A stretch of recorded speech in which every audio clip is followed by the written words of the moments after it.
welcome to the Divine Intervention Podcast. I'm actually starting to do a little more on YouTube and TikTok, so I guess you can just search me on there. And I'm still, posting little updates on Instagram. So yeah, search on there too. You'll see some little different stuff. But back to the matter at hand. Today we're actually going to talk about a few things. Well, I'm gonna make it a couple things. Number one, we're gonna talk about financial literacy, and then two, we're gonna talk about job negotiations. I'm gonna start out with the financial literacy. Financial literacy is very important. We should be able to understand finances by now, and the excuse of we don't have the information is pretty much crap right now, because you can search and you can type, do whatever you got to do as far as on your computer, your cell phone, tablet, or whatnot to find information. I think the problem with the literacy is people tend to want to follow who they like instead of follow who they need to follow. A lot of people don't follow people who are actually good with money, like understand money. They don't like to follow people like that. They like to follow who are flossy with money, who are very loose with money, and who doesn't teach them anything. And people who necessarily, and I hate to say it, but they like to follow people who look like them. And honestly, the people that look like you may not be the ones with the money. So you need to follow the ones that are that are successful. And we know who is successful in the world. And you can actually follow off them and see what they're doing. And most of the time they tell you. It's just people don't want to actually go out there and just look for that type of stuff. They rather look for wasteful things such as sports drama and celebrity drama and what latest liquor, music video, and all that stuff. I mean, that doesn't really pertain to anything that shows you about financial literacy. Honestly, financial literacy should start at the home. You should honestly tell your kids, teach your kids about how bills are paid and how to make a budget. And if they don't know it, I mean, look up a YouTube video. There's plenty of videos out here that show you how to budget and show you and explain to you what things are. It's not really difficult to actually learn this stuff. People only want to learn what they want to learn from some reason, and that really drives people to actually be losing instead of winning, which that's sad in my opinion, but it's just my opinion anyway. So pretty much, I mean, just with financial literacy, there's some things that need to be learned. Besides obviously understanding money, you need to understand how your money can work for you. It's not just putting money in your savings account and saving up, because that don't work no more. You got to put your money to work. You got to invest your money. There's several ways to invest money and several ways to put money to work. You'll hear people talking about real estate, which real estate is a good thing to put your money into. Some people can't really afford real estate, which is fine. They have real estate trust that you can invest in, which is kind of similar. And honestly, you're more hands-free from the real estate, which is cool. You can invest in what I recommend too is invest in ETFs. That's just a group of stocks in like a particular group that will minimize the losses that you could take in the stock market. What I've learned, and I learned this firsthand, never ever invest in just a single company stock unless you really know what you're doing and you're basically doing day trading. I don't recommend you doing that unless you're really, really an expert or you're going to be watching it. Otherwise, just invest in the ETF. I would tell you one of the ETFs I have on my radar, on my investment that's automatic, is JETS. Is JETS, and that's the ETF for airlines. So pretty much that is stable. I got it on auto purchase to where I just purchase some like every 2 weeks, and I just don't worry about it. whatever it comes out to be, it comes out to be. And the reason why I do that, and along with the real estate REITs, is just because retirement in this 401k is not really guaranteed. Like 401ks are pretty much trash along with the other, was it 401? I think it's 401b, no, 403b, I think. Yeah, it's pretty much trash too, because it's just going all over the stock market. Basically, you rather have like secondary investments that help you with your retirement. So if you choose to match your 401k, hey, that's fine, but put money into other things too that can help with your retirement dollars also. And honestly, everybody should be gearing towards having somewhat of an investment property. You don't have to be a business person, but especially if you're single and you kind of living by yourself and you know you're going to be by yourself, you might as well just go ahead and get you like a duplex or something. And it's kind of cool because you can keep up the work on the property or whatever, then rent it out and let the tenant pay for it. That'll be my advice for that. So instead of trying to get like a single family home real fast and you're not making any money off of it, because another thing about being literate about your finances, you got to understand what's a liability and what's an asset. People think their homes are a asset. They're actually a liability. They're not an asset until they make money for you.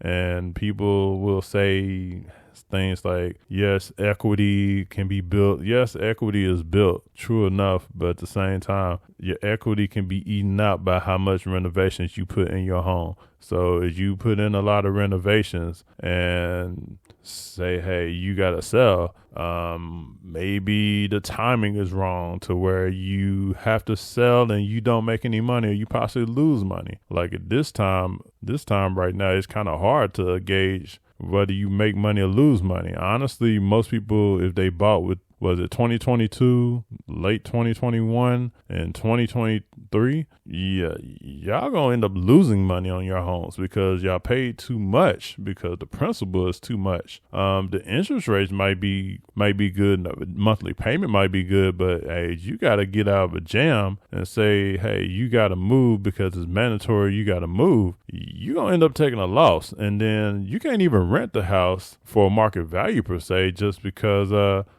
rent prices are going to go down eventually. They are already going down. And so it's just a lot of things like people need to understand. And it's just people need to learn. Like I can't say it enough that people need to learn, and people need to actually be willing to listen and actually take guidance. It doesn't matter from whom, I guess, since people are going to go with whom they like, but they need to go with whom is actually smart and whom is actually successful. And I mean successful to where they are actually doing it and they actually tell you about it. Like most people who are successful, they may tell you about it, but there's people who will tell you the nitty gritty details about it. Those are the people who you need to seek after. I think that's enough about financial literacy. And I think I'm gonna talk about job negotiation, because this one is kind of a hot topic too, in my opinion. A lot of people will go into jobs and say, hey, pay me X amount of dollars. And they might not pay you that. They might pay you that. The thing is, you got to know your value and your self-worth, and also know the market. Like a lot of people think negotiating the job is just getting a new job and saying, hey, they're going to pay me X amount of money. Yeah, that's more than I got paid before. No. Most of the time, you're leaving money on the table. When the company offers you a job, you rarely take the first thing that's coming. You don't do that. You actually negotiate and put your value forth on the table. Like just put yourself out there. They say no, shoot, they say no. They say yes, they say yes. They always gonna come back with a number. So it's not like they're going to say, oh, no, we can't deal with you. No, you're going to get their match number and that's it. Like, it's nothing more than that. And then on top of that, people who staying in the same company for like how many years, that's like the dumbest move ever. Like people will get stuck in the same company or whatever and not realize that, hey, you getting messed over because somebody else in your same position is making X amount more than you, and that's because you chose to stay in the same company for how many years, and most of the time you don't get high raises at all. Like they'll keep you in increments. Like you're not gonna get like the big raise or whatever. If you move from a different division or whatnot, yeah, they'll probably give you the raise that you should get. But if you just staying in the same department, yeah, you're gonna get your little 3, 4, 5, maybe 8%. It just depends on the company or whatnot. But my advice is always seek outside your current company. There are no more pension plans unless you work for the federal government. Other than that, there's no pension plans. So yeah, everybody's on 401ks and all these investment accounts. So pretty much market yourself as such. That means you can walk out and get a job with another place and roll that stuff over. So stop limiting your options to try to be like the old timers and stay in one place for 50 years or whatever. Yeah, that day is done. It's done and it's gone. So I just hate to see so many people just like stay in one place for so long. And then the bad thing about it is when these they're clowning athletes for doing exactly what I'm saying to do, is to leave places or whatever to do better. Right now, as I make this podcast, they're talking about what's his name, Damian Lillard, for leaving. Yeah, he put his foot in his mouth because of his old school thinking about staying in one place, but at the same time, now he's realizing, hey, his value could be better utilized in another place, because obviously he got comfortable in the place where he's at. But hey, that's him. I'm glad he realized that, hey, you don't have to sit there and be stagnant in one place, but you have to do what's best for you and make sure you do what's best for you and your value. Like, hey, Portland didn't value Damian Lillard so much, because if they did, then hey, the money he brought into that city and that team, maybe they could have gave a little bit more to him, but obviously they were looking out for themselves, obviously. So hey, it works out how it works out. So I guess that's just a little famous analogy I can throw out there, but it just you gotta negotiate your salary and you gotta know your self-worth. Even with applying for jobs, most of the time you only gotta know like 25% of it. If you know the basics, then they'll train you for the rest 75%. People be like, oh, I gotta have this and this and this and this and this and this, and all the way to the T. No, you don't. You don't have to have all that.